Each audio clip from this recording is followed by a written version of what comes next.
এখানে হাসপাতাল আছে কিন্তু ডাক্তার নাই, কোনো এমবিবিএস ডাক্তার নাই। এখানে শুধুমাত্র উপসহকারীরা হাসপাতাল চালাইতেছে। আমরা খুবই ভোগান্তিতে আছি। আমাদের এখানে একটা বিশ্বজ্জা হাসপাতাল আছে, শুধু হাসপাতালের নামের উপর বিশ্বজ্জা হাসপাতাল। নাই ভালো একজন এমবিবিএস ডাক্তার, নাই একজন কনসালটেন্ট। ইমার্জেন্সি রোগীগুলো আসে, তারা চিকিৎসা ঠিকমতো নিতে পারে না। এখান থেকে কলাপাড়া যেতে সময় অনেক রোগীগুলো মারাও যায়। তো সেই তুলনায় এইখানে এই হাসপাতাল থাকার চেয়ে না থাকাটা আমরা মনে করি অনেক ভালো। সরকার যদি মনে করে যে না এখানে দরকার আছে, তাহলে এখানে খুব জরুরিভাবেই এখানে এমবিবিএস একজন ডাক্তার, একটা কনসালটেন্ট দেওয়া হোক, নিয়োগ দেওয়া হোক, তাহলে আমাদের অনেক উপকার হবে। মাইলে এই ডাক্তার আইসি এখন তো কোনো ডাক্তার নাই, নাতুলাই জেলা কলাপাড়া নালে একটা পটুখালি।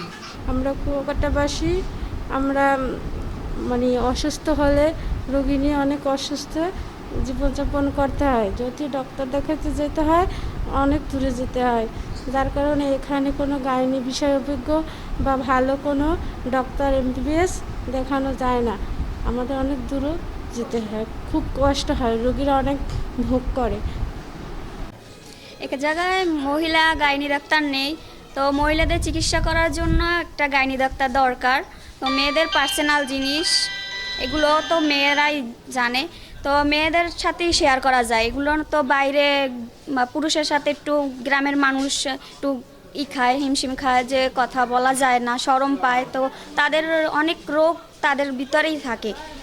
চাই একটা গাইনি ডাক্তারের জন্য, যে গাইনি ডাক্তার বা এমবিবিএস ডাক্তার এই দুটোটাই আমাদের একটা তুলে হাসপাতাল যখন আসে এই জায়গায় দেওয়া হোক আমাদের। এটাই আমরা যে চিকিৎসাটা দরকার পর্যটন এলাকায় আমরা সেটা পাইতেছি না।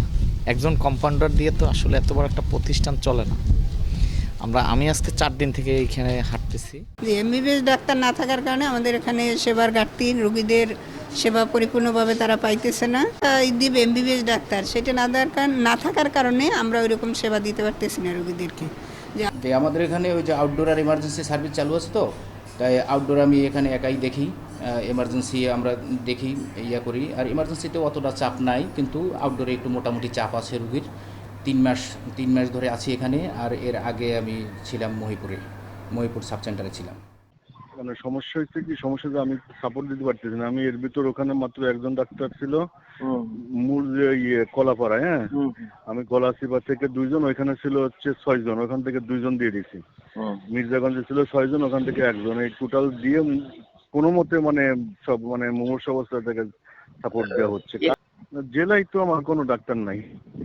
আবার ওই যে গত ধরেন এই মাস 2 আগে মন্ত্রণালয় থেকে ডাইরেক্ট 10 জন ডাক্তার আমার উপজেলা থেকে উঠাই নিল, একসাথে মেডিকেলে নিয়ে নিল। তারপরে আরো মানে আমার টোটাল যে আমার 6টা মেডিকেল কলেজ, আমার বক্ষবেদী সব মিলে হচ্ছে আমার 21 জন ডাক্তার। আপনি বলেন যে যেমন বাউফলে 3 জন ডাক্তার, হ্যাঁ, আর তারপর হচ্ছে মির্জাগঞ্জে 4 জন আছে, এখন আছে 5 জন, 6 জন ছিল, 1 জন নিয়ে গেছি।